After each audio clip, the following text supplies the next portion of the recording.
පදය.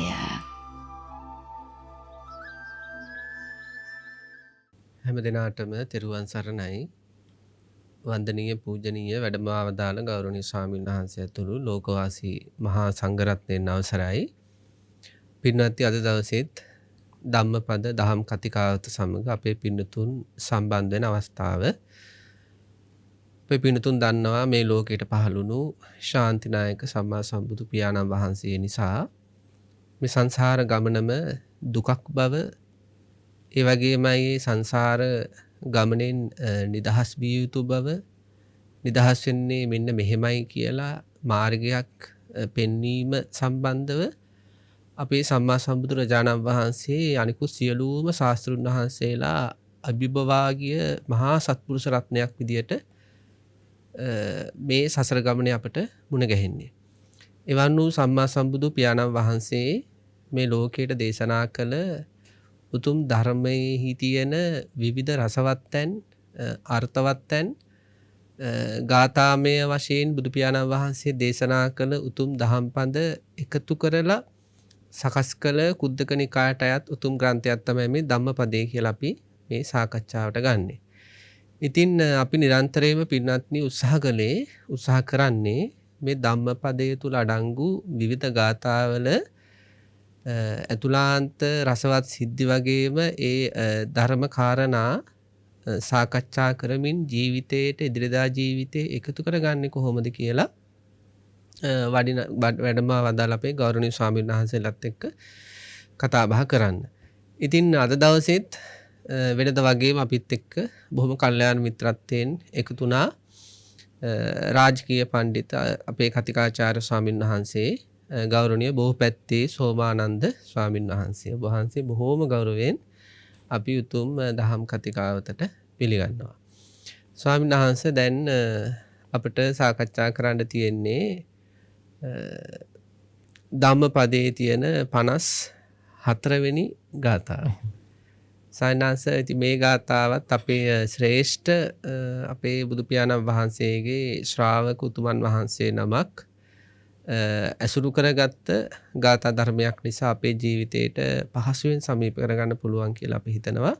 සායනාංශ, අපි ගාථා පිළිබඳ පොඩ්ඩක් සාකච්ඡා කරලා ඊට පස්සේ අපි මේක ජීවිතයට එකතු කරගන්නේ කොහොමද කියලා කතා බහ කරමු. සම්මා සම්බුදු සරණයි.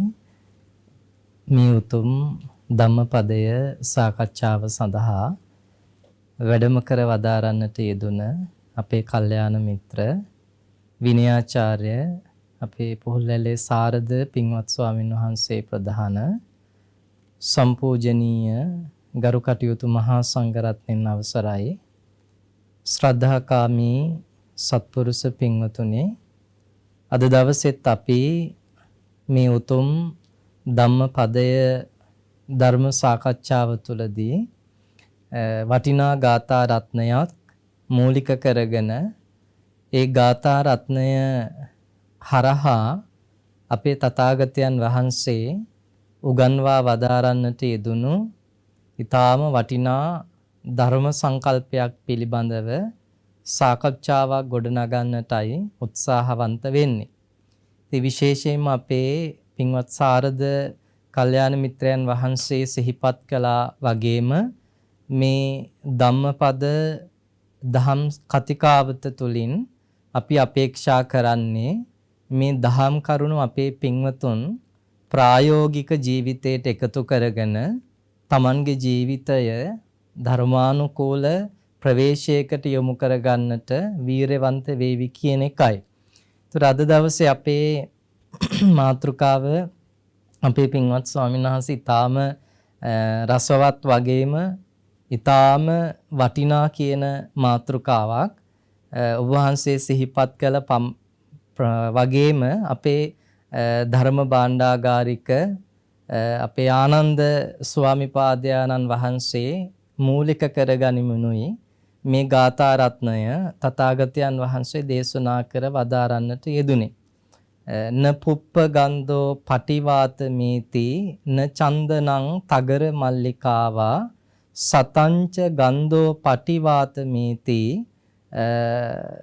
සබ්බා දිසා සප්පුරිසෝ පවාති. මේ ගාථා රත්නේ මේ විදිහටයි ස්වාමීන් වහන්සේ අපිට අඳුර ගන්න තියෙන්නේ. මෙතනදී අපේ තථාගතයන් වහන්සේ පැහැදිලි කරනවා පින්වත් ස්වාමීන් වහන්සේ නපුප්ප ගන්ධෝ පටිවාතමේති. ස්වාමීන් වහන්සේ මල් සුවඳ තියෙනවා. ඒ මල් සුවඳ ස්වාමින් වහන්සේ සාමාන්‍යයෙන් සුළං හමන දිශාවටම තමයි ඒ හමන සුළඟත් එක්කම ගමන් කරන්නේ. න පටිවාතමේති උඩු සුළඟට හසු වෙන්නේ නැහැ පුප්ප ගන්ධං මල් සුවඳ. එතකොට බුදු පියාණන් වහන්සේ පැහැදිලි කරන්නේ අපේ පින්වත් ස්වාමින් වහන්සේ මල් සුවඳ උඩු සුළඟට හසු වෙන්නේ නැහැ. සාමාන්‍යයෙන් සුළං හමන දිශාවටමයි මල් සුවඳත් ගමන් කරන්නේ. හැබැයි පින්වත් ස්වාමින් වහන්සේ සතංච ගන්ධෝ සත්පුරුෂයන්ගේ සිල් සුවඳ උඩු සුළඟටත් යටි සුළඟටත් දෙකටම හසු වෙලා ගමන් කරනවා කියන කාරණයයි මේ ගාථා රත්නයේ සරල අදහස විදිහට අපිට එකතු කරගන්න තියෙන්නේ. ස්වාමීන් වහන්සේ මෙතනදී බුදු පියාණන් වහන්සේ ඉස්මතු කරලා පෙන්වන්නේ අපිට සත්පුරුෂ වූ සිල්වත් භාවයක් ගොඩනගාගත් පුද්ගලයාගේ ජීවිතයේ තියෙන වටිනාකමයි. උන්වහන්සේ ඒ වටිනාකම තමයි අපේ පින්වත් ස්වාමින් වහන්සේ සත්පුරුෂ භාවයෙන් යුතෝ සිල්වත් පුද්ගලයාගේ ඒ සිල් සුවඳ, ඒ ගුණ සුවඳ සිව් දිසාවෙන්ම උඩු සුළඟටත් යටි සුළඟටත් හසු වෙලා හමාගෙන ගිහින් මුළු සමාජයේම වගේම මුළු ලෝකෙම සුවඳවත් කරනවා කියන කාරණේ උන්වහන්සේ එතනදී ඉස්මතු කරලා අපිට පෙන්වන්නේ. එතකොට ස්වාමීන් වහන්සේ මේ සිදුවීම හරිම රසවත් මේ ගාථා රත්නයේ දේශනා කරන්නට හේතු වෙන නිදාන කතාවට අපි චුට්ටක් ගමන් කරලා බැලුවොත් ස්වාමීන් වහන්සේ අපේ ආනන්ද ස්වාමීන් වහන්සේ ඵල සමවත්සුවෙන් වැඩ ඉඳලා සමවත්සුවෙන් අවදි වෙලා උන්වහන්සේ කල්පනා කරලා බලනවා තථාගතයන් වහන්සේ දේශනා කළා තියෙනවා අපේ ස්වාමීන් වහන්සේ සාරගන්ධ, මූලගන්ධ සහ පුප්පගන්ධ කියලා ගන්ධ වර්ග තුනක්. එහෙමයි.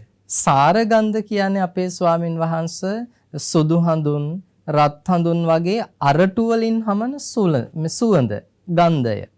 එතකොට ස්වාමීන් වහන්සේ මූලගන්ධ කියලා කියන්නේ මුල් වලින් හමන සුවඳ. පුප්පගන්ධ කියලා කියන්නේ මල් වලින් හමන සුවඳ. එතකොට අපේ ස්වාමීන් වහන්සේ සුවඳ වර්ග තුනක් ගැන බුදු පියාණන් වහන්සේ දේශනා කළා තියෙනවා. එතකොට මුල් වලින් හමන සුවඳක් තියෙනවා. ඒ වගේම අර රත් හඳුන්, සුදු හඳුන් වැනි අරටු වලින් හමන සුවඳක් තියෙනවා. සහ මල් වලින් හමන සුවඳක් තියෙනවා. හැබැයි අපේ පින්වත් ස්වාමීන් වහන්සේ අර අපි මුලින් සිහිපත් කළා වගේ මේ සුවඳ වර්ග තුනම ගමන් කරන්නේ සුළඟ හමන දිශාවටමයි. සුළඟ යම් දිශාවකටද හමන්නේ ඒ දිශාවට තමයි මල් සුවඳත් ගමන් කරන්නේ, මුල්වල සුවඳත් ගමන් කරන්නේ, ඒ වගේම ස්වාමීන් වහන්සේ අරටුවල සුවඳත් ගමන් කරන්නේ. එහෙමයි.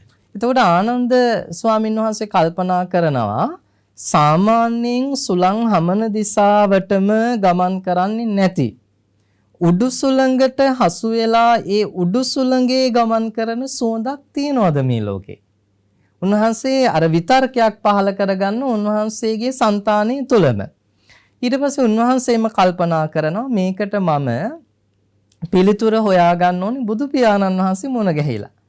බුදු පියාණන් වහන්සේගෙන්මයි මේකට පිළිතුරක් ලබා ගන්නට ඕනිය කියලා තථාගතයන් වහන්සේ මුණ ගැහෙන්න ගිහිල්ලා අපේ පින්වත් ස්වාමින් වහන්සේ ආනන්ද හාමුදුරුවන් වහන්සේ තථාගතයන් වහන්සේගෙන් විමසනවා ස්වාමීනි භාග්‍යවතුන් වහන්සේ ඔබ වහන්සේ දේශනා කළා වගේම මේ මුල් සුවඳත් ඒ වගේම අරටු සුවඳත් මල් සුවඳත් සුළං හමන දිශාවටම ගමන් කරනවා. පින්වත් ගෞතමයන් වහන්සේ තථාගතයන් වහන්සේ උඩු සුළඟට හසු වෙලා උඩු සුළඟේ ගමන් කරන හැම සුවඳක් තියනවද කියලා අහනවා. ආන්නේ වෙලාවේ තමයි අපේ පින්වත් ස්වාමීන් වහන්සේ අපේ සම්බුදු පියාණන් වහන්සේ ආනන්ද ස්වාමීන් වහන්සේ මූලික කරගෙන දේශනා කරන්නේ යම්කිසි සදැහැති දායකයෙක් හෝ යම්කිසි සදැහැති දායිකාවක් රත්නත්‍රයේ සරණ යනවා නම් පංචශීල ප්‍රතිපදාව තුළ Tamanගේ ජීවිත ප්‍රතිපදාව ගොඩනගා ගන්නවා නම් ඒ වගේම දාන ධර්ම ආදී පින්කම් වල නිරත වෙනවා නම් අන්න ඒ පුද්ගලයාගේ ඒ ගුණ සුවඳ, ඒ සිල් සුවඳ උඩු සුළඟටත් හසු වෙනවා, යටි සුළඟටත් හසු වෙනවා. මේ ලෝකේ පුරාවටම ඒ ගුණවතාගේ, ඒ සිල්වතාගේ සුවඳ ගමන් කරනවා කියන කාරණය අපි සොයනවා. එහෙමයි සයන්නාංශ බොහොම අපූර්ව විදිහට වහන්සේක විග්‍රහ කළා. එතකොට පින්නතුණි පින්නතුර දැනෙනවා ඇති සයන්නාංශ අපි මේක එකින් එකට කතා කළොත් හොඳයි කියලා හිතනවා. ඒ කියන්නේ තෙරුවන් සරණ යෑම කියන එක කොහොමද වෙන්නේ? එහෙමයි සයන්නාංශ. ඊළඟට පංචශීලයේ පිහිටලා කටයුතු කිරීම කියන එක කොහොමද වෙන්නේ? එහෙමයි. ඊළඟට සිහිපත් කළ විදිහට වහන්සේ මේ පරිත්‍යාගය කියන ඒ ගුණය අපේ ජීවිතේ වර්ධනය කරන්නේ කොහොමද කියලා අපි එකින් එකට කතා කළොත් හොඳයි කියලා හිතනවා. ඒ වගේම පින්වතුනි දැන් මේ අපේ ස්වාමීන් වහන්සේ සිහිපත් කළා වගේ මේ මල් සුවඳ, මුළු සුවඳ, ඒ වගේම අර සඳුන් වගේ අරටු වලින් එන සුවඳ එක දිශාවකට සුළඟත් එක්ක පැතිරිලා ගියාට මේ තෙරුවන් සරණ යෑම කියන්නේ ශ්‍රද්ධාදී ගුණ, සීලාදී ගුණ විවිධ දිශාවලට යනවා කියන්නේ ස්වාමීන් වහන්සේ මිනිස්යන් අතර විතරක් නෙවෙයි දෙවියන් බ්‍රහ්මයන් අතරටත් එහෙමයි සයන්නාංශ. ඒ ගුණ පැතිරෙනවා. අපේ පින්නතුන් හදවතින්ම තෙරුවන් සරණ ගිහිල්ලා පංචශීල ප්‍රතිපදාවේ යෙදෙමින් ඊළඟට පරිත්‍යාගශීලීව නිරතුරුවම ගුණවන්ත විදිහට ජීවිතේ ගෙනියනව නම් ওই ජීවිතය ගැන මිනිසුන් විතරක් නෙවෙයි කතා කරන්නේ දෙවියන් අතරත් බ්‍රහ්මයන් අතරත් පිනතුන්ගේ ජීවිත ගැන කතා බහ වෙනවා. එතකොට සායනාංශ අර සක්ක නමස්සන සූත්‍රයේ තියෙන්නේ අර සක් දෙවිඳු දවසක් මාතලිත් එක්ක ගමනක යෙදෙද්දී මනුස්ස ලෝකයේ පැත්තට හැරිලා নমස්කාර කරනවා. ඉතින් මාතලේ දිව්‍ය පුත්‍රයා මේ පිළිබඳ විමසුව අවස්ථාවේදීත් ඒ සක් දෙවිඳුත් සිහිපත් කළේ තෙරුවන් සරණ ගිය පන්සිල් සුරකින ඒ වගේම ධාර්මිකව අමුදරුවන් පෝෂණය කරන ඒ යහපත් ගුණධර්ම තියෙන අයගේ ඒ ගුණයන්ටයි මේ වන්දනාව කියලා. එතකොට අපේ පින්තුන්ගේ ජීවිත විශේෂයෙන් මේ වගේ භයානක ව්‍යසනයක් පවතින කාලයක අපි හොඳටම දන්නවා මිනිසයන්ට දෙවියන්ගේ පිහිට පවා ලැබුණු අවස්ථා තියෙනවා බුදුරජාණන් වහන්සේ කාලේ ඉඳලා. මේ පවතින ව්‍යසනකාරී තත්වයේදී පින්නත්නි අපිට මේ ගුණධර්ම තව තවත් තියෙන ගුණධර්ම වර්ධනය කර ගැනීම තුළ අඩුපාඩු නිවැරදි කර ගැනීම තුළ අපිට මේ භයානක ව්‍යසනකාරී තත්වයෙන් ගැලවෙන්නට අපේ වෛද්‍යංශයේ ඒ සෞඛ්‍ය අංශවල අයගේ වගේම බුදු පියාණන් වහන්සේ පෙන්වා වදාළ විදිහට දෙවියන්ගේ පවා උපකාර ලැබෙන්නට මේ ව්‍යසනකාරී තත්වයේදී අපේ ගුණවත් බව කියන එක ස්වාමීන් වහන්සේ ලොකු පිහිටක් වෙනවා. මොකද අපේම විසමකම් නිසා උරුම වෙච්ච මේ தත්ත්වය නැති කරගන්න නම් අනිවාර්යෙන්ම අපි අපේ විසම තත්ත්වයන් දුරු කරලා ඊටාම ගුණ වන්තකම් ජීවිතේ පුරුදු පුහුණු කළ යුතුමයි. එතකොට මේ ව්‍යසනය ටිකෙන් ටික බැහැර වෙලා යනවා. ඉතින් ස්වාමීන් වහන්සේ මේ අපි කතා කරමුද එහෙම නම් මොකද්ද මේ තෙරුවන් සරණ යෑම, පන්සිල් වල පිහිටීම සහ බුදු පියාණන් වහන්සේ දේශනා කළ ධර්මයට අනුකූලව දානයේවත් පරිත්‍යාගය මසුරුමල අතහැර කරන පරිත්‍යාගය මොකද්ද කියලා. එහෙමයි අපේ පින්වත් ස්වාමීන් වහන්සේ ඔබ වහන්සේ බොහොම ලස්සනට කරුණු විග්‍රහ කරන අතරේ මටත් පින්වත් ස්වාමීන් වහන්සේ සිහිපත් වෙච්ච කාරණයක් තියෙනවා. අපේ පින්වතුන් ඊටාම ප්‍රඥාවෙන් කල්පනා කරන්නට ඕනි අපේ ස්වාමීන් වහන්සේ තථාගතයන් වහන්සේගේ උතුම් ශ්‍රී සද්ධර්මයට රුචි කරන සම්‍යක් දෘෂ්ටික දෙවිවරු වැඩ ඉන්නවා. එතකොට අපේ ස්වාමීන් වහන්සේ යම්කිසි පුද්ගලයෙක් තථාගතයන් වහන්සේගේ මේ උතුම් සද්ධර්මයට අනුව Tamanගේ ජීවිත ප්‍රතිපදාව ගොඩනගා ගන්නවා නම් සැබවින්ම අපේ ස්වාමීන් වහන්සේ දෙවියන්ගේ ආශිර්වාදය, ඒ දෙවියන්ගේ රැකවරණය ඒ පින්වතුන්ට ලැබෙනවාම කියන එක අර ඔබ වහන්සේ කිව්වාගේ විවිධ සූත්‍ර දේශනා ඔස්සේ අපිට හඳුන ගන්න පුළුවන් ස්වාමීන් වහන්සේ. එතනදී මම එක කාරණයක් ඉස්මතු කරලා ඔබ වහන්සේත් එක්ක මේ ධර්ම කාරණාවලට එන්නට කැමති. අපේ පින්වත් ස්වාමීන් වහන්සේ මේ අනේ පිඬු සිටුතුමා අපේ අනාථ පිණ්ඩික සිටුතුමාගේ චරිත කතාව පැහැදිලි කරන තැන අට කතාවේ පෙන්නනවා අපේ පින්වත් ස්වාමීන් වහන්සේ දැන් අනේපිඬු සිටුතුමාට ආරංචි වෙනෝනේ බුදු පියාණන් වහන්සේ ලෝකේ පහළ වෙලා ඉන්නවා කියලා. එතුමා තථාගතයන් වහන්සේ මුණ ගැහෙන්නට යන්න දැන් නොවිනි සෙල්ලෙන් තමයි ඉන්නේ. එළි වෙන්නේ කොයි වෙලේද කියලා පුදුමාකාර නොවිනි සිල්ලකින් ඉන්නේ. නමුත් ස්වාමීන් වහන්සේ මෙතුමාට දැන් එළි වෙනකන්ම ඉන්න බෑ. ඒ තරමටම බුද්ධ කියන වචනේ ඇහුවහම බුද්ධාලම්බන ප්‍රීතිය ඇති වෙලා බුදු පියාණන් වහන්සේ පිළිබඳව අප්‍රමාණ ශ්‍රද්ධාවක් సంతානය තුළට ඇතුළු වෙලා එතුමාට ඉවසා වදාරන්න බෑ මේ එළි වෙනකන්වත් බුදු පියාණන් වහන්සේගේ මුව කමල දකින්න නැතුව. ඉතින් ඒ තරමට මූමනාව. ඉතින් එතුමාගේ හිතේ මේ බුදු පියාණන් වහන්සේ පිළිබඳව ඇති වුණු ශ්‍රද්ධාව නිසා එතුමා සමාධියකටපත් වෙලා එතුමාට අර මේ ආලෝකයක් ඇති වෙනවා ඒ සමාධිය තුලින්ම. එතුමා ඒ අන්ධකාරයේ නමුත් අර සමාධියෙන් ඇතිවෙච්ච ආලෝකයේ තුලින් බුදු පියාණන් වහන්සේ මුණ ගැහෙන්නට යනකොට අපේ පින්වත් ස්වාමීන් වහන්සේ අර අමු සොහනක් මැදින් යන්නේ. ඒ යනකොට අර සොහනේ තියෙන මලමිනියක් කකුලේ වැදිලා අනේපිඬු සිටුතුමා අවදි වෙනවා එකපාරට. එතකොට අවදි වුණාම අනේපිඬු සිටුතුමාට ආය දකින්න හම්බෙන්නේ අර ආලෝකයේ අතුරුදහන් වෙලා ගිහිල්ලා නැවතත් අන්ධකාර පරිසරයක්. අන්න එතනදී අපේ පින්වත් ස්වාමීන් වහන්සේ දෙවි කෙනෙක් ඉඳලා නැවතත් අනේපිඬු සිටුතුමාට බුද්ධ කියන වචනේ ඇහෙන්න සලස්වනවා ගාතාවක් සජ්ජායනා කරලා. එතකොට ඒ දෙවියන්ගේ ගාතාව ශ්‍රවණය කරපු අනේපිඬු සිටුතුමාට නැවතත් අර බුදු පියාණන් වහන්සේ පිළිබඳ ශ්‍රද්ධාව පහළ වෙලා අර ඇති වෙලා තිබුණු නැවත සමාධියට එන්නට අවස්ථාව ලැබෙනවා. ඒතකොට බලන්න පින්වත් ස්වාමීන් වහන්සේ මට එතනදී අපේ පින්වතුන්ටත් පැහැදිලි කරලා දෙන්නට අවශ්‍ය වුණේ ස්වාමීන් වහන්සේ අර යහපත් අරමුණක් ඇතුව ගමනක් යන කෙනෙකුට දෙවි දේවතාවුන් වහන්සේලා වුණත් ඒ අවශ්‍ය තැනදී උපකාර කරන්න ඉදිරිපත් වෙනවා.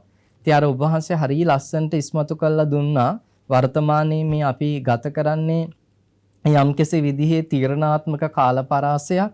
සමහර වෙලාවට පින්වත් ස්වාමීන් වහන්සේ උඩට ගත්ත හුස්ම ටික ආපහු පහළට හෙලන්න අපිට අවස්ථාවක් ලැබෙයිදෝ නොලැබෙයිදෝ කියන වගේ වාතාවරණයක අපි ජීවත් වෙන්නේ. ඉතින් එවැනි වාතාවරණයක් තුළදී අපේ පින්වත් ස්වාමීන් වහන්සේ සම්මිය දෘෂ්ටික දෙවි දේවතාවුන් වහන්සේලාගේ ආශිර්වාදය අපිට ලබා ගන්න ඔබ වහන්සේ මතක් කළා වගේම ධර්මානුධර්ම ප්‍රතිපදාව තුළ හැසිරෙන්නට අපේ පින්වතුන් උත්සාහවන්ත වෙනවා නම් ඉතින් සැබවින්ම ඒ සියලු සම්මිය දෘෂ්ටික දෙවියන්ගේ ආශිර්වාදය රැකවරණය ඔබට නිරෝගී සම්පන්නිය ළඟා කර ගැනීම සඳහා හේතු වාසනා කරගන්න පුළුවන් කියන එක අපි විශ්වාස කරනවා ස්වාමීන් වහන්සේ. ඔබ වහන්සේ සිහිපත් කළා වගේම අපි ධර්ම කාරණාවට આવොත් අපේ පින්වත් ස්වාමීන් වහන්සේ තිසරණය සරණ යනවා කියන කාරණය සමහර වෙලාවට කෙනෙකුට හිතන්න පුළුවන් අපි සාකච්ඡා කරන්න ඕනේ කාරණයක්ද කියන කාරණේ. නමුත් අපේ පින්වත් ස්වාමීන් වහන්සේ සමහර වෙලාවට අපි දකිනවා අපේ පින්වතුන් තුළ තියෙනවා යම්කිසි විදිහේ වැරදි ආකල්පයක්. ඒ ආකල්පය තමයි අපේ පින්වත් ස්වාමීන් වහන්සේ අපේ සමහර දායක පින්වතුන් අපේ බෞද්ධ පින්වතුන් හිතන් ඉන්නවා බුද්ධං සරණං ගච්ඡාමි ධම්මං සරණං ගච්ඡාමි සංඝං සරණං ගච්ඡාමි කියලා ඒ පාලි පාඨ උච්චාරණය කළ පමණින්ම අපි තිසරණ සරණ යනවායි කියලා අපේ පින්වත් ස්වාමීන් වහන්සේ. එතකොට අපි සිහිපත් කරන්නට ඕනේ අපේ පින්වතුන්ට එහෙම පාලි පාඨයක් සජ්ජායනා කරපු පමණින්ම තුනුරුවන් සරණ යනවා නෙමෙයි එතනදි වෙන්නේ. අපේ පින්වත් ස්වාමීන් වහන්සේ අපි තුනුරුවන් සරණ යනවා කියන අදහසෙන්ම ගම්‍යමාන වෙන්නේ බුදු පියාණන් වහන්සේ පිළිබඳව ගුණ පැහැදිලා උන්වහන්සේ පිළිබඳ විශ්වාසයක් ඇති වෙන්න ඕනේ අපේ సంతානය තුල. ධර්ම රත්නයේ පිළිබඳ ගුණ පැහැදිලා ධර්ම රත්නයේ පිළිබඳ විශ්වාසයක් අපේ సంతානය තුල ගොඩනැගෙන්නට ඕනේ. ආර්ය මහා සංඝ රත්නයේ පිළිබඳ ගුණ පැහැදීමක් ඇති වෙලා ආර්ය මහා සංඝ රත්නයේ පිළිබඳව අපේ సంతානය තුල විශ්වාසයක් හට ගන්නට ඕනේ ඇති වෙලා තියෙන්නට ඕනේ. ඒතර ඕකම තමයි අපේ පින්වත් ස්වාමීන් වහන්සේ අප ශ්‍රද්ධාව කියලා අඳුරගන්නේ. හැබැයි අපේ පින්වත් ස්වාමීන් වහන්සේ මේ විශ්වාසය ඒ පැහැදීම තුනුරුවන් පිළිබඳව අපි ඇති කර ගන්නට ඕනේ තුනුරුවන්ගේ ගුණ දැනමයි. බුදු පියාණන් වහන්සේ පිළිබඳව පැහැදීම ඇති කරගන්න ඕනි අපේ පින්වත් ස්වාමින් වහන්සේ. උන්වහන්සේගේ දෙතිස් මහා පුරුෂ ලක්ෂණ ගැන හිතලා 80ක් අනුව්‍යංජන ලක්ෂණය ගැන හිතලා උන්වහන්සේගේ රූපකාය ගැන හිතලා උන්වහන්සේගේ ශබ්ද මාත්‍රය ගැන හිතලා එහෙමත් කෙනෙකුට ශ්‍රද්ධාවක් පහළ කරගන්න පුළුවන් ස්වාමීන් වහන්සේ. ඒක බෑ නෙමෙයි. එතන පුළුවන්. නමුත් අපේ පින්වත් ස්වාමීන් වහන්සේ වඩා ශක්තිමත් ශ්‍රද්ධාවක් බවට පත් වෙන්නේ අර අපි කියනවා නොවෙනස් වෙන අචල සෙලවෙන්නේ නැති ශ්‍රද්ධාවක් බවට පත් වෙන්නේ ಗುಣ දැන ඇති කරගන්නා ශ්‍රද්ධාවමයි. එහෙමයි. ඒ නිසා අපි තුනුරුවන් සරණ යෑම කියලා කියන්නේ අපේ පින්වත් ස්වාමීන් වහන්සේ බුදු පියාණන් වහන්සේ පිළිබඳව ධර්ම රත්නයේ පිළිබඳව ආර්ය මහා සංඝ රත්නයේ පිළිබඳව ගුණ දැන රත්නත්‍රයේ පිළිබඳ විශ්වාසයක් ඇති කරගෙන මේ තුනුරුවනම තමයි මට තියෙන එකම පිළිසරණ. තුනුරුවනම තමයි මට තියෙන එකම සරණ, එකම පිහිට කියන ඒ තදබල විශ්වාසයත් එක්කම තමයි අපේ පින්වත් ස්වාමීන් වහන්සේ බුද්ධං සරණං ගච්ඡාමි, ධම්මං සරණං ගච්ඡාමි, සංඝං සරණං ගච්ඡාමි කියන පාලි පාඨ සජ්ජායනා වෙන්න ඕනේ. එහෙමයි. එහෙම නැත්නම් අපේ පින්වත් ස්වාමීන් වහන්සේ නිකාම හිස් මනසකින් හිස් හිතකින් කොච්චර පාලි පාඨ මෙනෙහි කළත් සජ්ජායනා කළත් තුනුරුවන් සරණ ගියා කියන එක නියමාකාර වෙතන සිද්ධ වෙන්නේ නැහැ කියලා අපි හිතනවා. මම හිතනවා අපේ ස්වාමීන් වහන්සේට අදහසක් ඇති කියලා. එහෙමයි. ඒක හරියටම හරි සාන්නංශ. දැන් අපි හිතුව දැන් කෙනෙකුට දෙමළ ගීතයක් අහන්න පුළුවන්. එහෙමයි අපේ ස්වාමීන්. ඒ දෙමළ ගීතය ඇසීම තුළ එයාට සතුටක් ඇති වුණාට ඒ දෙමළ ගීතයෙහි අර්ථය හිතේ නැගෙන්නේ නැහැ සාන්නංශ. එහෙමයි ස්වාමීන්. අන්න ඒ වගේ තමයි කෙනෙකුට බුද්ධං සරණං ගච්ඡාමි කියලා කියන්න පුළුවන්. පින්නත් හැබැයි එයාගේ හදවතේ ඒ හැඟීම නැහැ. හරියට. එතකොට දැන් දෙමළ භාෂාව හොඳට දන්න කෙනෙකුට මේ දෙමළ ගීතය කියද්දී ඒ වචනය උච්චාරණය සම්බන්ධව සතර විතරන්නේ වචනවල අර්ථ පිළිබඳවත් එයාට අදහසක් එනවා. අන්න ඒ වගේ තෙරුවන් සරණ යනකොට අපිට ඇතුළාන්තයෙන්ම හැඟීමක් තියෙන්න ඕනේ මම බුදුරජාණන් වහන්සේ නිවන් දක්නා තෙක්ම ඒ කියන්නේ නිවන් දැකීම පිණිස මේ සංසාර සාගරයෙන් එතර වීම පිණිස මම බුදුරජාණන් වහන්සේ සරණ කරගන්නවා. ධර්මයේ සරණ කරගන්නවා, සංඝ රත්නයේ සරණ කරගන්නවා කියලා. ස්වාමීන් වහන්සේ උතනදී දැන් ඔබ වහන්සේ සිහිපත් කළා මේ තෙරුවන් පිළිසරණක් කර ගැනීම, පිහිටක් කර ගැනීම කියන එක. දැන් ස්වාමීන් වහන්සේ අපිට අපේ ජීවිතයේ පිළිසරණ ලැබුණු සමහර අය ඉන්නවා අපිට. එහෙනම් අපේ අම්මා කියලා කියන්නේ අපිට ලොකු පිළිසරණක් වුණ කෙනෙක්. තාත්තා කියන්නේත් අපිට අපේ ජීවිතේ පිළිසරණක් වුණ කෙනෙක්. අපේ ජීවිතේ ඇති වෙන යම් යම් දුක් කරදර හමුවේ අපි ඉපදුනාට පස්සේ අපි උඩු බැලිය අතර ඉන්නවා, හැරෙන්න පෙරලෙන්න බෑ, ඊළඟට ආහාර පාන ගන්න බෑ. ඒ හැම මොහොතකදීම අම්මා අපිට පිහිට වුණ නිසා, තාත්තා අපිට පිහිටුන නිසා අපිට හැඟීමක් තියෙනවා අම්මගෙන් මට සරණක් තියෙනවා, තාත්තගෙන් මට සරණක්, පිළිසරණක්, පිහිටක් තියෙනවා කියලා. හැබැයි බුදුරජාණන් වහන්සේගේ සරණ සහ දෙමෝපියන්ගෙන් අපට ලැබෙන සරණ ස්වාමීන් වහන්සේ පොළොවේ වගේ වෙනස්. දැන් දෙමෝපියන්ගෙන් අපට ලැබෙන සරණ ඉපදීමත් මරණයත් අතර ඇති වෙන යම් යම් කරදර දුක්ඛම් කටළු වලට විතරක් සීමා වෙනවා. නමුත් සංසාරික වශයෙන් පින්නත්ටි අපි අසරණ වෙනවා ඉපදීම කියන එකේදී. නැවත නැවත සතරපාදී තැන්වල විවිධ මනුෂ්‍ය දිව්‍ය බ්‍රහ්මාදී තලවල නැවත නැවත ඉපදීම කියන එකේදී අපට අම්මා තාත්තට පිහිටක් වෙන්න බෑ.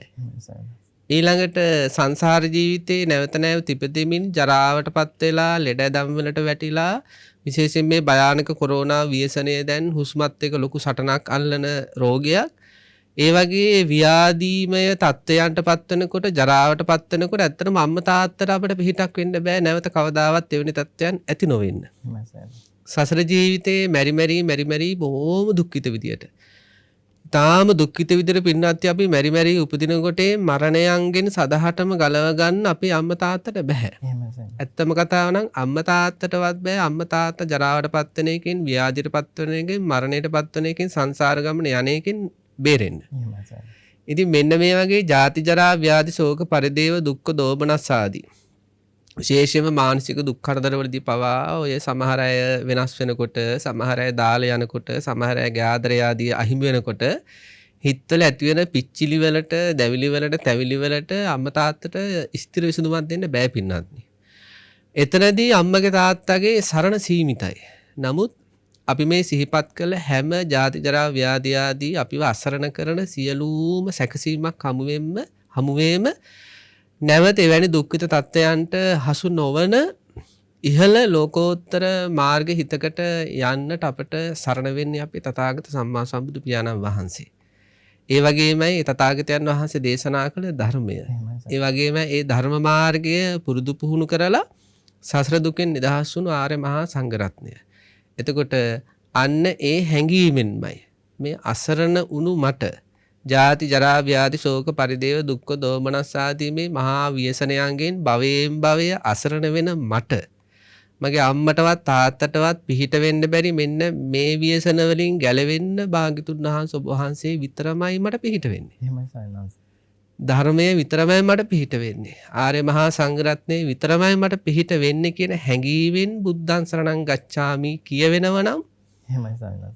ජීවිතයේ හැම බිහිසුණු අවස්ථා දුක්ඛිත අවස්ථාවට මුහුණ දෙද්දී බුදුරජාණන් වහන්සේව සිහිපත් කළ භාග්‍යතුන් වහන්සේ අපි හිතුව මේ කාලේ ස්වාමීන් වහන්සේ කොරෝනා ව්‍යසනයේ ගොදුරක් වෙලා බොහොම අමාරුවෙන් දැඩි සත්කාරයක එක හරි නැත්තම් නිවසේම හරි රෝහලේ ඇඳක් උඩ හරි වෙහෙසටපත් වෙලා දුකටපත් වෙලා ඉන්න කෙනෙකුට මේ ව්‍යසන අත්දකිද්දි දැනෙනව නම් භාග්‍යතුන් වහන්සේ ඔබ වහන්සේ පහළුණ නිසා නැවත මෙවැනි තත්ත්වයන්ට ගොදුරු නොවෙන්නට අවශ්‍ය මාර්ගයක් පිළිවෙතක් මේ ලෝකෙට විවර වෙලා තියෙනවා.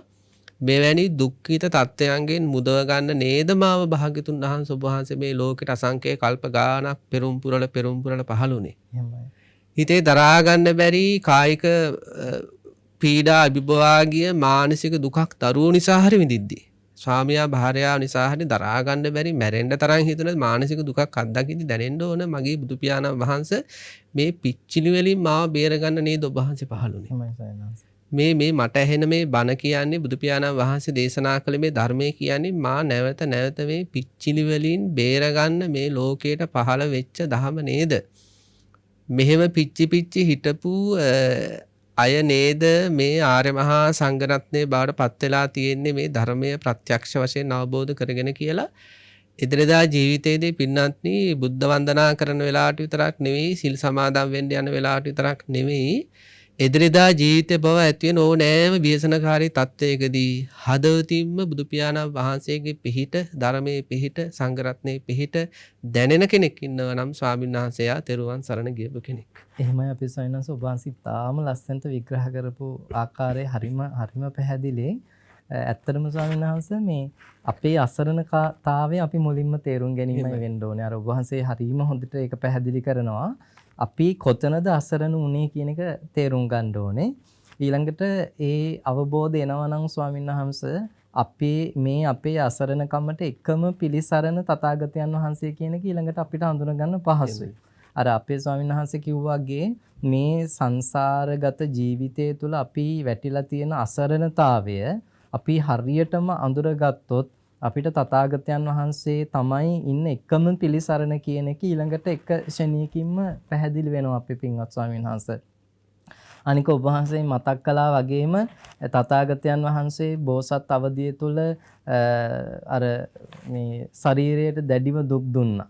ඒ දුක් දීලා උන්වහන්සේ සත්‍ය අවබෝධ කරගන්න මහන්සි වුණා. ඒ අපි වෙනුවෙන්, ඒ මම වෙනුවෙන් මම මේ පත් වෙලා ඉන්න සාංශාරික අනතුරෙන් මාව මුදවන්න මේ මම පත් වෙලා ඉන්න මේ අසරණතාවයෙන් මාව මුදව ගන්නට උන්වහන්සේගේ තිබුණු මේ කාරුණික බව කරුණා ගුණය කියලා අන්න ඒ විදිහට අපි තථාගතයන් වහන්සේ ගැන මෙනෙහි කරන්න අපේ පින්වත් ස්වාමීන් වහන්සේ උන්වහන්සේ අපිට ප්‍රත්‍යක්ෂ කර වදාරන්ට යෙදුණු මේ උතුම් සද්ධර්මයේ ගැන මෙනෙහි කරන්න ඒ ධර්ම මාර්ගයේ ගමන් කරලා ඒ ධර්මයේ ප්‍රායෝගිකව ජීවිතයට එකතු කරගෙන ජීවිතයේ ලබන්න තියෙන සැබෑම සැනසෙල්ල භුක්ති විඳපු ඒ ආර්ය මහා සංඝරත්නය පිළිබඳ මෙනෙහි කරනකොට අපේ පින්වත් ස්වාමීන් වහන්සේ ඒක තමයි තෙරුවන් සරණ ගියා කියන එකෙන් අදහස් වෙන්නේ. එහෙමයි.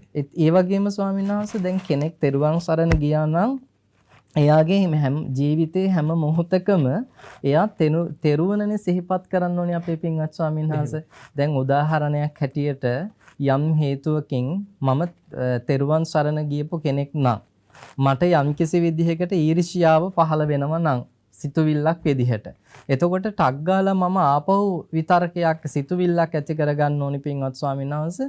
ඊර්ෂ්‍යාව කියන්නේ මම සරණ ගිය තථාගතයන් වහන්සේ ඉවත් කරපු දෙයක්. එහෙමයි. ඊර්ෂ්‍යාව කියලා කියන්නේ මම සරණ ගිය ධර්මයට නොගැලපෙන දෙයක්. ඊර්ෂ්‍යාව කියලා කියන්නේ මම සරණ ගියපු ආර්ය මහා සංඝරත්නය ප්‍රතික්ෂේප කරපු දෙයක්.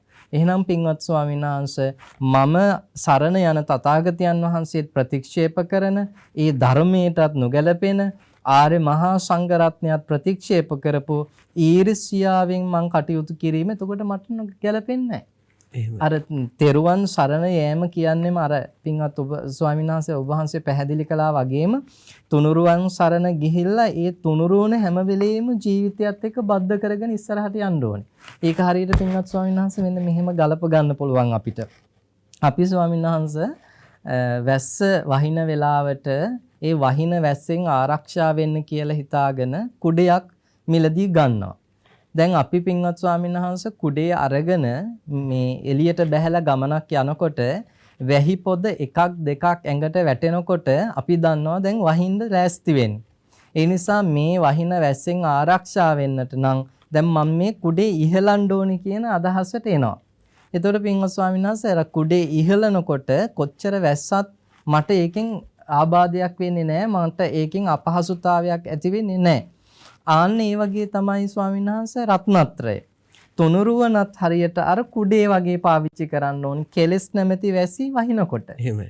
කෙලස් සිතුවිලි නැමැති වැසි වහිනකොට අපි අර තුනුරුවන නැමැති කුඩේ තමයි පාවිච්චි කරන්න ඕනි. එතකොට මට තරහවක් ඇති වෙන තැනදී, මට වෛර සිතුවිල්ලක් ඇති වෙන තැනදී, මට ක්‍රෝධ සිතුවිල්ලක් ඇති වෙන තැනදී මට ඊටාම ඉක්මනින්ම මතක් වෙන්න ඕනි මම තුනුරුවන් සරණ ගියපු කෙනෙක්. මම තුනුරුවන් සරණ ගියපු කෙනෙක් නම් මට වෛරය ඇති කරගන්න බෑ. මට ක්‍රෝධ සිතුවිලි ඇති කරගන්න බෑ. මට වෛර සිතුවිලි ඇති කරගන්න බෑ. මොකද මම සරණ ගිය මගේ බුදු පියාණන් වහන්සේ වෛරය නැති කරන්න මට අනුශාසනා කරන්නේ. ක්‍රෝධය නැති කරන්න මට අනුශාසනා කරන්නේ. ඊර්ෂ්‍යාව නැති කරන්න මට අනුශාසනා කරන්නේ. එතකොට උන්වහන්සේම සරණ ගියපු මම ඊර්ෂ්‍යාවෙන්, ක්‍රෝධයෙන්, වෛරයෙන්, තරහෙන් නම් ජීවත් වෙන්නේ. එතන සැබෑ තුනුරුවන් සරණ යාමක් නෑ ස්වාමින් වහන්සේ. එහෙමයි සයන්නා. ඒකයි අර මම මුලිනුත් සිහිපත් කළේ ස්වාමින් වහන්සේ ඔබ වහන්සේකට ලස්සන ප්‍රවේශයක් ලබලා දුන්නා. අර වචනෙන් බුද්ධං සරණං ගච්ඡාමි, ධම්මං සරණං ගච්ඡාමි, සංඝං සරණං ගච්ඡාමි කියලා සජ්ජායනා කිරීම තුළ කෙනෙක් තුනුරුවන් සරණ යන්නේ නැහැ ස්වාමීන් වහන්සේ. ඔබ වහන්සේ කිව්වාගේම මම අසරණ වෙලා ඉන්නේ මේ සංසාරේ. මට තියෙන එකම පිළිසරණ තමයි තථාගතයන් වහන්සේ, උන්වහන්සේගේ ධර්මය, ආර්ය මහා සංඝරත්නය කියලා ඒ අවබෝධයේ ආකාරයකින් ලබා ගන්නවා. අනිත් පැත්තෙන් ස්වාමීන් වහන්සේ තමන්ගේ ජීවිතයේ ගත වෙන හැම තප්පරයක් තුළම තමන් තුනුරුවන් සරණ ගියපු කෙනෙක් කියන එක අමතක කරන්න හොඳ නැහැ. ඒක ස්මරණය කරගනිමින්ම තමයි කටයුතු කරන්න ඕනේ. එතකොට ඒ ස්මරණය කිරීම ස්වාමීන් වහන්සේ විශේෂයෙන්ම අපේ පින්වතුන්ට අපි මතක් කරනවා ඒ ස්මරණය කර ගැනීම අර වගේ කෙලෙස් සිතුවිලි යටපත් කරගන්නත්, පාලනය කරගන්නත්, අපේ හිත සංවර කරගන්නත් ලොකු ආශිර්වාදයක් වෙනවා ස්වාමීන් වහන්සේ. එහෙමයි සයන්නාංශ. ඒකට හොඳම නිදර්ශනීය තමයි අපේ ආනන්ද ස්වාමීන් වහන්සේ. දැන් බුදුරජාණන් වහන්සේ පිළිබඳව දැන් ආනන්දයන් වහන්සේ තේරගාථාවල ස්වාමීන් වහන්සේ සිහිපත් කරපු කාරණාවක් තියෙනවා. මේ ආනන්දයන් වහන්සේ සිහිපත් කරනව පින්නත්නි මම තථාගතයන් වහන්සේට 25 අවුරුද්දක් උපස්ථාන කළා. මට තථාගතයන් වහන්සේ ගැන මොනතරම් ශ්‍රද්ධාවක්, මට මොනතරම් තථාගතයන් වහන්සේ ගැන හැඟීමක් තිබුණද කියනනම් ඒ 25 අවුරුද්දට මට කාම විතර්කයක් පහළුනේ නැහැ. එහෙමයි. ඒ 25 අවුරුද්දටම ව්‍යාපාද විතර්ක පහළුනේ නැහැ. ඒ 25 අවුරුද්දටම තවත් කෙනෙක් දුකටපත් වෙන, තවත් කෙනෙකුට වේදනාව උපද්දවන හිංසනයක් කරන්නට මට විහිංසා විතර්ක, හිංසන සංකල්පනා පහළුනේ නැහැ කියලා සිහිපත් කරලා තියෙනවා. තථාගතයන් වහන්සේ කෙරෙහි තිබුණු අසීමිත ශ්‍රද්ධාව පෙරටු කරගත් ගෞරවය නිසා. එතකොට පින්නාති අපේ ජීවිතවල බුදුරජාණන් වහන්සේ ගැන මේ ගැඹුරු හැඟීමක්, ශ්‍රද්ධාවක් හිතේ උපදින තැන කාම විතර්ක, ව්‍යාපාද විතර්ක, විහිංසා විතර්ක බැහැර වෙනවා කියන එකට ඒක හොඳ සාක්ෂියක්. එතකොට ශ්‍රද්ධාව දැන් ස්වාමීන් වහන්සේ මුලින්ම සිහිපත් කළා තථාගතයන් වහන්සේ පිළිබඳව ශ්‍රද්ධාව වැඩෙන්නේ ගුණ මනසිකාරය තුළ. එහෙමයි ස්වාමීනි. ධර්මයේ කරන ශ්‍රද්ධාව වැඩෙන්නේ ධර්ම ගුණ මනසිකාරය තුළ. ඒ වගේම ආර්ය මහා සංඝරත්නය පිළිබඳව ශ්‍රද්ධාව වැඩෙන්නේ සංඝ ගුණ මනසිකාරය තුළ. එතකොට බුද්ධානුස්සති ධම්මානුස්සති සංඝානුස්සති කියන මේ භාවනා තමන්ගේ ජීවිතේ නිරන්තරයෙන්ම පුරුදු පුහුණු කරනවා නම් මේ ලෝකයා දැවෙන තැවෙන පිච්චෙන ඉපදුනාට පස්සේ සිහි මුලාවටපත් වෙලා බොහෝ ව්‍යසනකාරී තත්ත්වයන්ට යන්න ඇදිලා යන්න හේතු වෙන කාම විතරක ව්‍යාපාද විතරක විහිංසා විතරක නූපදින ඊටාම සෞම්‍ය දෙවියන්ට පා වදින්න පුදන්න පුළුවන් උතුම් හිතක් ඇති ශ්‍රාවකයෙක් බවට පත්වල පින්නතුනි අපිට අපේ ජීවිතය අරගෙන යන්න පුළුවන් මේ ශ්‍රද්ධාව කියන හැඟීම විතරක් සායනාස හරියට හදාගත්තා. එහෙමයි ස්වාමීන් වහන්සේ. ඉතින් ඒ නිසා පින්නතුන්ට අපි නැවත නැවත ආරාධනා කරන්නේ මේ බුද්ධානුස්සති ධම්මානුස්සති සංඝානුස්සති කියන මෙන්න මේ භාවනා ආදිය නැවත නැවත පුරුදු පුහුණු කරමින් හරියටම තෙරුවන් සරණ යාම කියන එක තේරුම් අරගෙන එදිනෙදා ජීවිතයේ ඇති වෙන ඕනම ව්‍යසනකාරී තත්ත්වයක් තුළ තුනුරුවන් මතක් වෙන විදියට තමන්ගේ හිත හදාගෙන කටයුතු කළොත් අපේ බුදුරජාණන් වහන්සේ මේ දේශනා කළ විදියට අපේ පිළිතුන්ගේ ගුණ සුවඳත් ඒ ශ්‍රද්ධාව නැමැති ගුණය ඒ ගුණයේ සුවඳ දෙවියන් බඹුන් මිනිසුන් අතර පැතිරෙන්න හේතු වෙනවා. ඊළඟට ස්වාමීන් වහන්සේ අපිට තියෙනවා ඊළඟ කාරණා තමයි පංචශීලය. සමාජයේ දාන ගිතරට ගියත් පාංශු කූලයකට ගියත් බණක් පටන් ගන්න ගියත් අපි පන්සිල් සමාදන් කරනවා. නිරන්තරයෙන්ම පන්සිල් සමාදන් වුණත් රකින්න එක තමයි ස්වාමීන් වහන්සේ අමාරු. එහෙමයි ස්වාමීන් වහන්සේ. ඇත්තටම ස්වාමීන් වහන්සේ මේ පංචශීල ප්‍රතිපදාව කියන්නෙම මිනිස්යාගේ යහපැවැත්ම සඳහා හේතු වෙන වැදගත්ම ප්‍රතිපදාවක්. මේක අපේ පින්වත් ස්වාමීන් වහන්සේ බුදුරජාණන් වහන්සේ පහළ වෙන්න පෙරින් ඉඳන් තිබුණු ප්‍රතිපදාවක්නේ. ඒතර බුදු පියාණන් වහන්සේ මේක තමන් වහන්සේගේ ශ්‍රාවකයන් වහන්සේලාගේ අභිවෘද්ධිය සඳහා හේතු වෙනවා කියන පිළිගැනීම සහ ඒ විශ්වාසයේ මත තමයි මේ කාරණේ අපේ දහමටත් එකතු කරගන්නේ. නමුත් එතකොට අපිට මේක තේරුම් ගන්න පුළුවන් අපේ ස්වාමීන් වහන්සේ මේ බෞද්ධයෙක් වෙන්න ඕනේ පංචශීලය ආරක්ෂා කරන්න. ඕනෑම මානව වර්ගයාගේ ආධ්‍යාත්මික අභිවෘද්ධිය සඳහා හේතු වාසනා වෙන ශික්ෂාපද පහක් තමයි අපි මේ පංචශීලය කියලා අඳුනගන්නේ ස්වාමීන් වහන්සේ. අර ඔබ වහන්සේ කිව්වා වගේ වැඩිපුරම අපේ ජීවිතයේ පංචශීලය භාවිතා වෙන නිසා දෝමන්දා අපේ ගොඩාක් පින්වතුන්ට මේ පංචශීල ප්‍රතිපදාව පිළිබඳව ලොකු හැඟීමක් තියෙනවා කියලා අපිට දැන් පේන්නේ නැති මට්ටමයි ස්වාමීන් වහන්සේ. අපේ පින්වත් ස්වාමීන් වහන්සේ මේ ඊයේ පෙරේද දවසකදී එක්තරා අවුරුදු 16ක අවුරුදු 15ක තරුණ දරුවෙක් මාව මුණ ගැහෙන්න එනවා.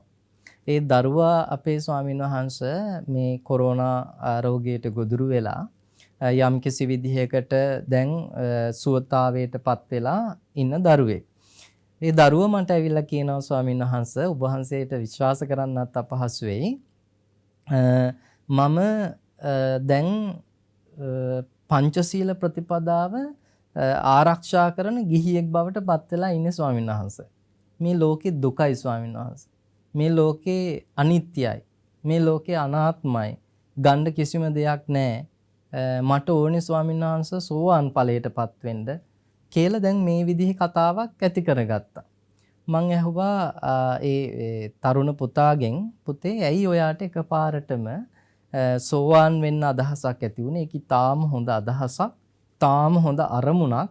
නමුත් ඒ අරමුණ කොහොමද එකපාරට సంతාණයට හිත තුළට ඉස්මතුනේ ඇති වුණේ කියලා.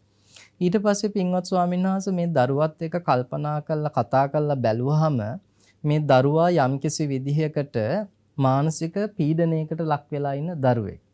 එතකොට මේ දරුවා දැන් අර මම නිත්‍ය වශයෙන්ම පංචශීලය ආරක්ෂා කරන ගිහියෙක් කියන වචනේ මේ දරුවගෙන් එළියට එන්නේ ස්වාමීන් වහන්සේ. මෙයා මේ කොරෝනා රෝගයට ගොදුරු වෙලා ඉඳපු කාලය තුරාවටම අපාය පිළිබඳව තමයි කරුණු හොයලා තියෙන්නේ.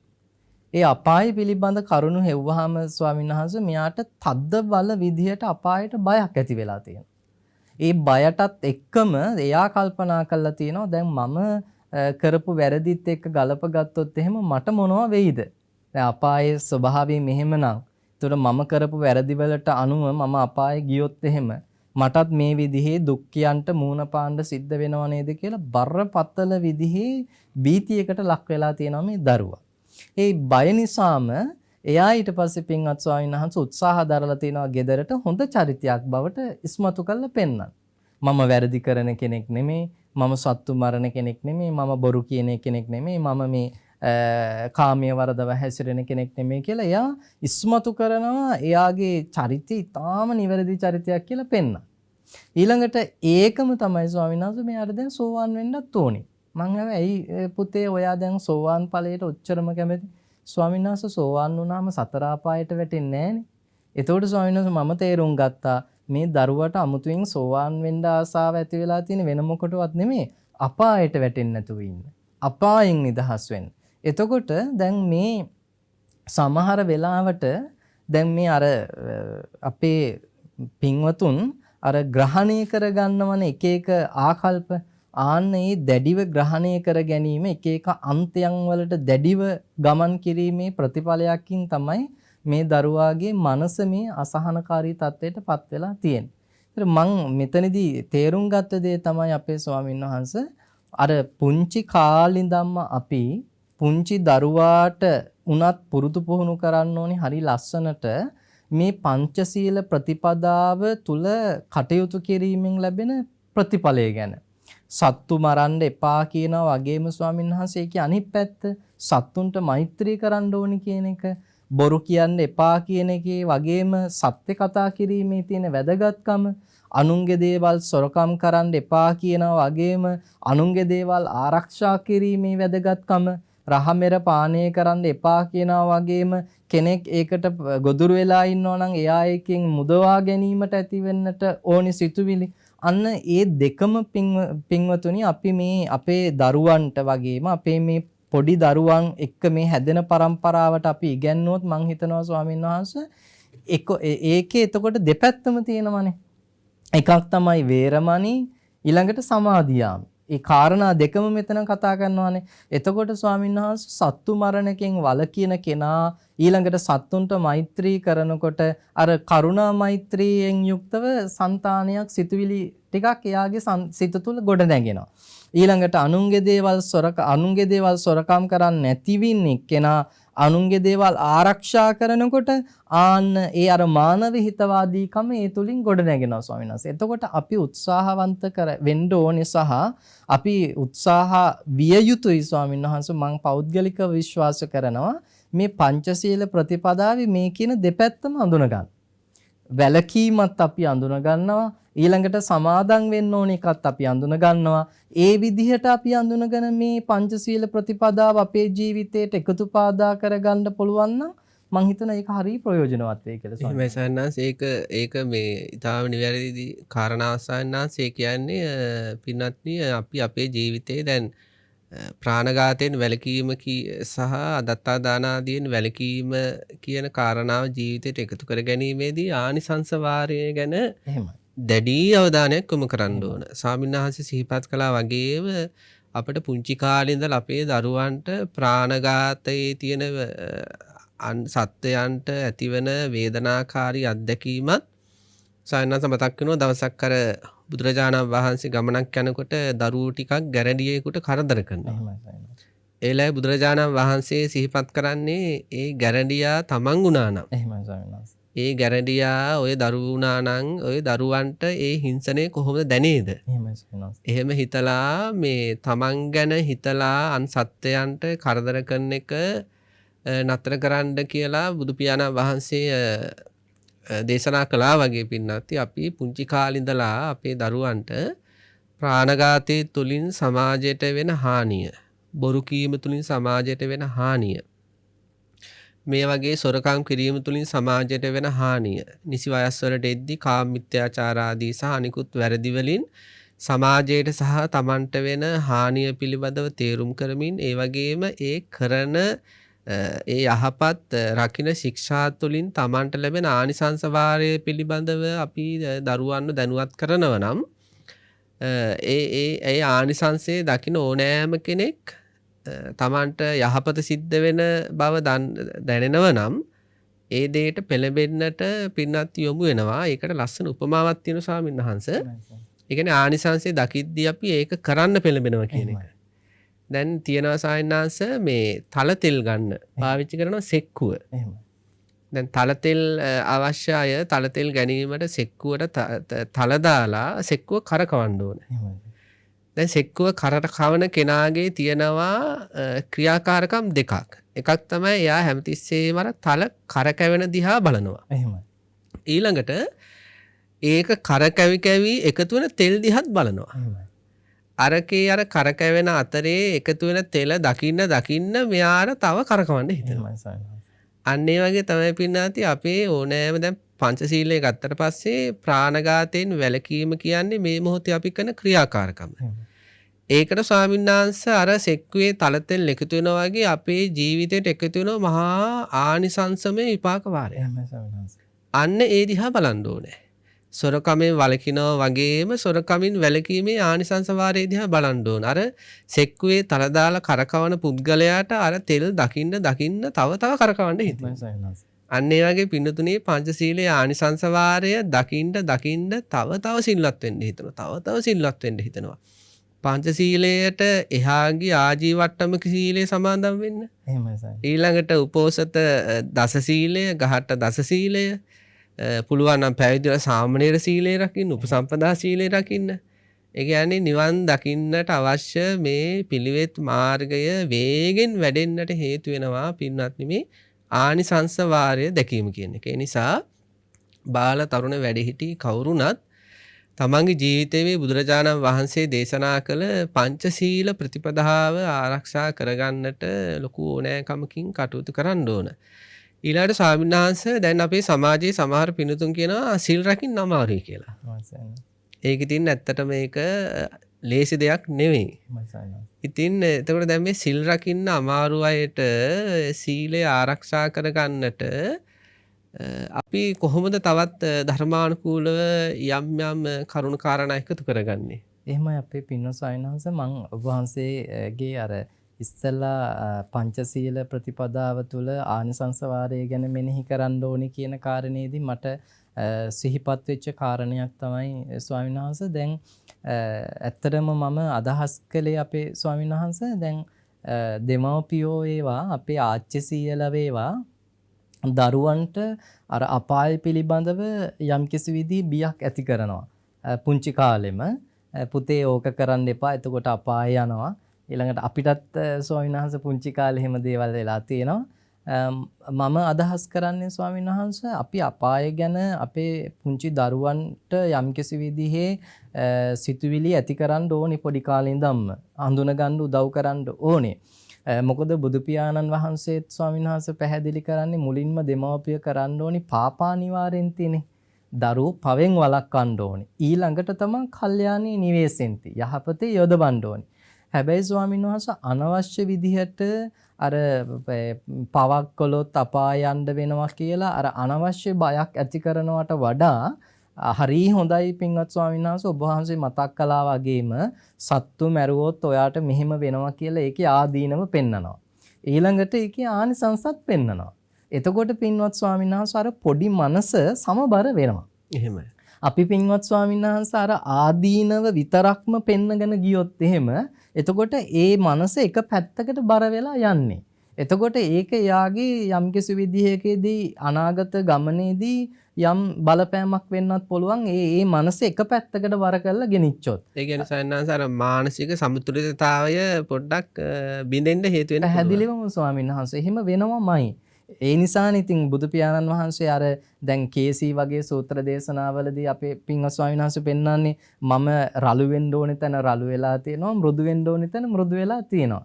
බුදු පියාණන් වහන්සේ කොතනකවත් රළු ගමනක්ම ගෙනිච්චේ නෑ මේක. එතකොට අපි ආදීනවයත් පෙන්නනවා ආනිසංසයත් පෙන්නනවා. එතකොට එයාගේ මනස හරි සැහැල්ලුයි. මම නරක කළොත් මට මේ විදිහේ විපාකයක් ලැබෙනවා. මට හැබැයි හොඳ කළොත් මේ විදිහේ හොඳ විපාකයක් ලැබෙනවා. ඒ නිසා මම හොඳ කළ යුතුයි. ඒ නිසා මම සතුන්ට මෛත්‍රී කළ යුතුයි. මම ඒ නිසා අනුන්ගේ දේවල් ආරක්ෂා කළ යුතුයි කියලා අර හොඳ පැත්තට එන්නේ එතනදී ස්වාමින් වහන්සේ. දැන් අපි ආදීනවේ විතරක්ම පෙන්නුවොත් ඔයාට අපාය යන්න වෙනවා, ඔයාට කටුගහේ නගින්න වෙනවා, ඔයාට මෙහෙම ලෝදිය බොන්න වෙනවා කියලා ඒ අර ආදීනවේ විතරක්ම පෙන්නුවොත් ස්වාමීන් වහන්සේ අර අනිසි බයකුත් එක්ක තමයි එයා හොඳ පැත්තට එන්නේ.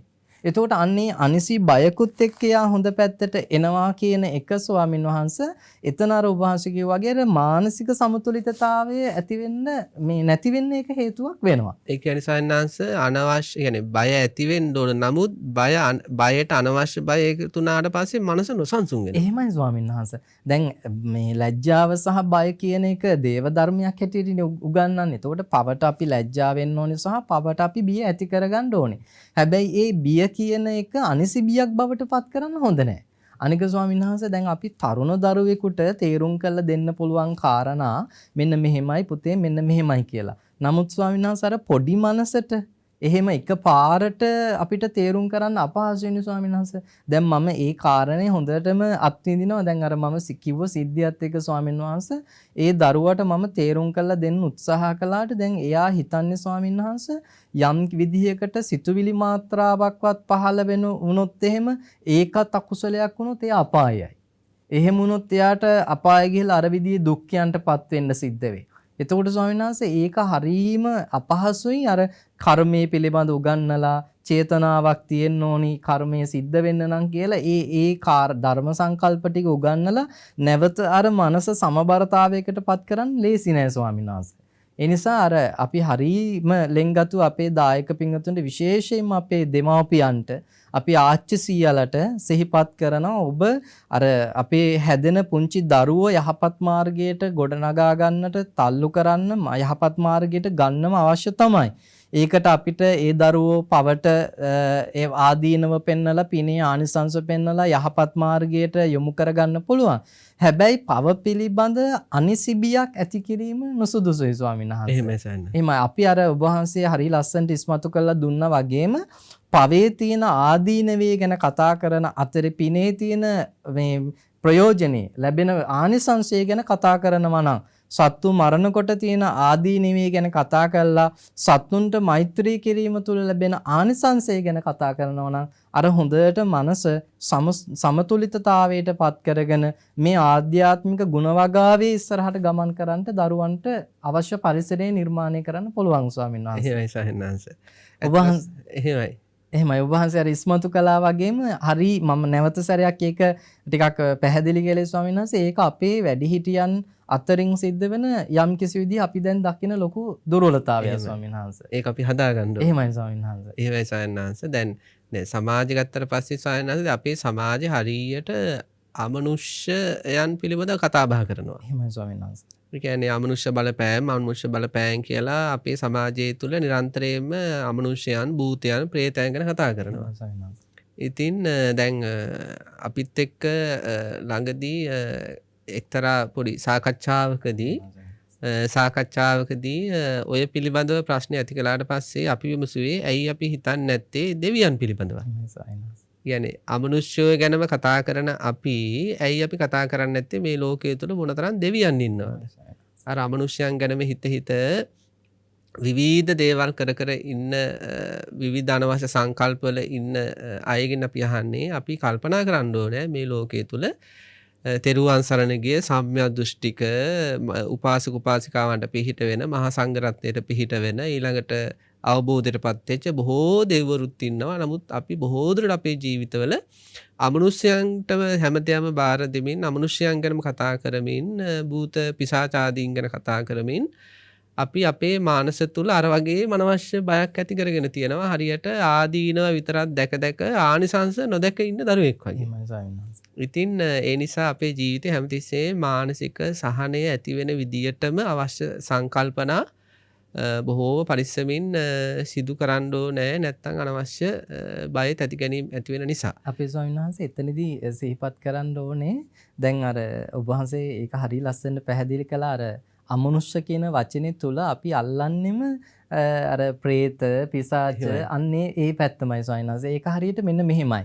ස්වාමීන් වහන්සේ මම දවසක් විශ්වවිද්‍යාලයට වඩිනකොට මම දකිනවා මේ දැන් ඔය අපේ ත්‍රිවිල් රියදුරු මහත්තුරු එක එක කෙටි වදන් ත්‍රිවිල් වල ප්‍රදර්ශනය කරනවානේ. ඒ එක ත්‍රිවිල් මහත්මයෙක් Tamanගේ ත්‍රිවිල් එකේ ප්‍රදර්ශනය කරනවා අපේ ස්වාමීන් වහන්සේ පින සිංගල් කර්මි ඩබල් කියලා. මම මේ වචනේ ගොඩ වෙලාවට අපේ මේ පින්වතුන්ටත් විවිධ ධර්ම දේශනාවලදී මතක් කරනවා පින සිංගල් කර්මේ ඩබල්. එතකොට ස්වාමීන් වහන්සේ ඒ මහත්මයා හිතාගෙන ඉන්නෙම කර්මය කියලා කියන්නේ පව විතරයි. ඇයි ස්වාමීන් වහන්සේ පින සිංගල්නේ කර්මය තමයි ඩබල්. ඒ කියන්නේ අපි සාමාන්‍ය ජීවිතයේදී අපි කියනවානේ අපිට සතුටු වෙන්න එක අවස්ථාවක් ලැබුණොත් දුක් වෙන අවස්ථා 3-4ක් තියෙනවා කියලා. එතකොට අපි ගලපගන්නේ ස්වාමීන් වහන්සේ සතුට කියන්නේ පින නම් දුක කියන්නේ පවනේ. එතකොට ජීවිතේ වැඩිපුරම පිනට වඩා ලැබෙන පව් විපාක වැඩි කියලා එකක් වගේ අපි නිකන් සාමාන්‍ය ව්‍යවහාරේ පාවිච්චි කරනවානේ. මෙයා මෙතන ගලපගන්නේ ස්වාමීන් වහන්සේ පින සිංගල් පින එකයි. හැබැයි කර්මය ඩබල්. පව ඩබල් කියන්නේ නැහැ. කර්මය තමයි ඩබල් වෙලා තියෙන්නේ.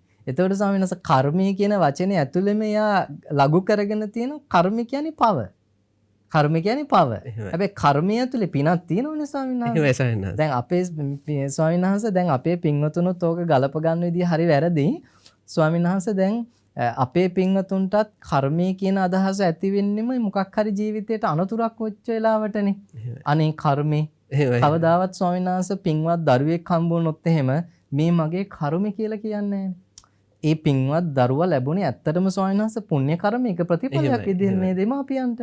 හැබැයි කවදාවත් ඒ දරුවා ලැබෙන්නේ පිනේ ප්‍රතිඵලයක් නැත්නම් පුණ්‍ය කර්මයේ ප්‍රතිඵලයක් කියලා දකින්න උත්සාහ කරන්නේ නැහැ.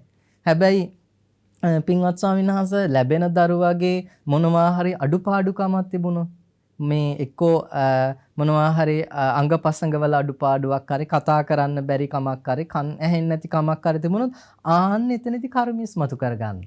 මේ වගේ දරුවෙක් ලැබුණේ අපේ කර්මෙට. නමුත් කර්මය තුළම පින තියෙන්නේ. පැහැදිලිවම ස්වාමීන් වහන්සේ කර්මය කියන සංකල්පය ඇතුළත පින පව දෙකම කතා කරන්න පුළුවන්නේ. හැබැයි අපේ ඇතම් පිරිස් කර්මය කියන වචනේ ඇතුළට අර පව විතරක් ලඝු කරලා තියෙනවා. කොටු කරලා තියෙනවා. සීමා කරලා තියෙනවා. ඒකට හොඳම සාක්ෂිය අර ත්‍රිවිල් එකේ තිබුණු. එහෙමයි ස්වාමීන් වහන්සේ. එයා එතන කියන්නේ පින සිංගල්. හැබැයි කර්මය ඩබල්. එතන හරියට එනවා නම් එන්න ඕනේ ස්වාමීන් වහන්සේ පින සිංගල් පව ඩබල් නේ. හැබැයි පව කියන වචනේ වෙනුවට එයා පාවිච්චි කරන්නේ කර්මය කියන වචනේ. එතකොට කර්මය කියන ඒ වචනේ ඇතුළට එයා සීමා කරලා තියෙනවා කර්ම කියන්නේ නම් පව වෙන්න ඕනේ කියලා. ඒ වගේම තමයි ස්වාමීන් වහන්සේ ඔබ වහන්සේ හරි ලස්සනට මතු කරපු ඒ කාරණේ නිසා මම ඒ දුරට ගියේ. අර අමනුෂ්‍ය කියන වචනේ ඇතුලේ අපේ ගොඩ දෙනෙක් උත්සාහවන්ත වෙන්නේ ස්වාමීන් වහන්සේ අර පිසාච කුම්බාණ්ඩ පෙරේත යක්ෂ අන්න ඒ පැත්ත දකින්න. හැබැයි අමනුෂ්‍ය කියන ගණයටම තමයි දේව ගණයත් වැටෙන්නේ. ඒකට ඇයි අපිට මේ දේව ගණය දිහා බලන්න බැරි? ඊළඟට ස්වාමීන් වහන්සේ හොඳට ඔතන ඉස්මතු වෙන තවත් කාරණයක් තමයි හරියටම කෙනෙක් තුනුරුවන් සරණ ගියා නම් එයා කවදාවත් ස්වාමීන් වහන්සේ ඔය කියන විදිහේ මිත්‍යා මතවාද කරපින්න ගන්නෙ නැහැ. එහෙමයි. Tamanට කරදරයක් වෙච්ච තැන, Tamanගේ යම්කිසි විදිහේ විපතක් වෙච්ච තැන සිහිපත් වෙන්න ඕනි තුරුණුවමනේ ස්වාමීන් වහන්සේ. නැත්නම් වෙන බලවේගයක් මට පිහිට පිනිස පවතිනවා කියලා කියන්න බෑනේ ස්වාමීන් වහන්සේ. මම දෝත් මුදුනේ තියාගෙන දෑත් දෙක මුදුනේ නළලේ තියාගෙන ස්වාමීන් වහන්සේ මම කියන්නේ මොකද්ද? නත්තිමේ සරණං අඤ්ඤං බුද්ධෝ මේ සරණං වරං. ධම්මෝ මේ සරණං වරං. සංඝෝ මේ සරණං වරං. මට බුද්ධ රත්නේ ඇරෙන්න තවත් පිහිටක් මේ තුන් ලෝකේ නැහැ. ධර්ම රත්නේ ඇරෙන්න පිහිටක් මට මේ තුන් ලෝකේ නැහැ. සංඝ රත්නේ ඇරෙන්න මට පිහිටක් මේ තුන් ලෝකේ නැහැ. හැබැයි ස්වාමීන් වහන්සේ එහෙම කියන කෙනාම Tamanට කරදරයක් විපතක් වුණාම තුනුරුවන පැත්තකින් තියලා වෙන වෙන බලවේග පස්සේ හඹාගෙන යන අවස්ථා තියෙනවා. එහෙමයි. එතකොට ස්වාමීන් වහන්සේ ඒක දැන් අර ඔබ වහන්සේ අමනුෂ්‍ය කියන වචනේ ඉස්මතු කරපු හින්දා මම ඒකත් එක්ක ගලපන්න උත්සාහ කරන්නේ සැබෑ තුනුරුවන් සරණ ගියපු කෙනෙක් නම් කවදාවත් තුනුරුවන් ඇරෙන්න සම්‍යක් දෘෂ්ටික දෙවියන් ඇරෙන්න ස්වාමීන් වහන්සේ වෙන මිත්‍යා බලවේග පස්සේ ගිහිල්ලා Taman ඒ මිත්‍යා බලවේගවල මේ ප්‍රයෝජන එහෙම නැත්නම් සරණ මේ උපකාරයේ ප්‍රාර්ථනා කරන්න උත්සාහවන්ත වෙන්නේ නැහැ. එහෙමයි සයන්නාංශ.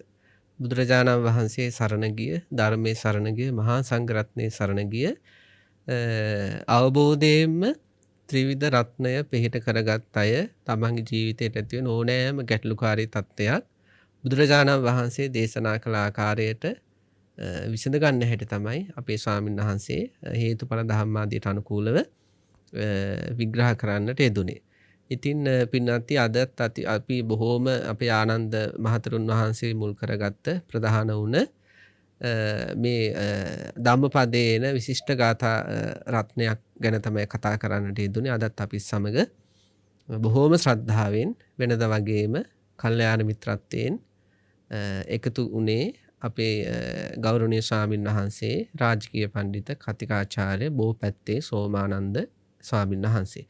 ඔබ වහන්සේට අනේක වාරයක් අපි පුණ්‍යානුමෝදනා කරනවා. ඊටමත් පැහැදිලිව අපට අවශ්‍ය දේවල් විග්‍රහ කරන දෙන ඔබ වහන්සේගේ සියලු ශාසනික කටයුතු හැමාතිකින්ම සාර්ථක වේවා කියලා.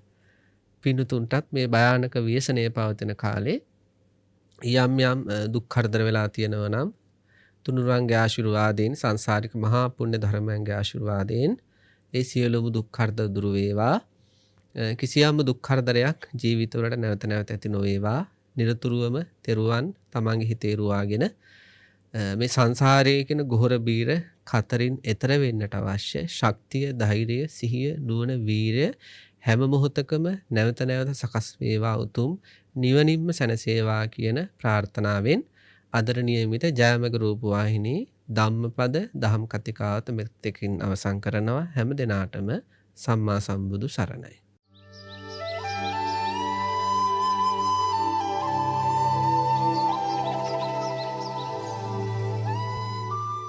ධම්මපදය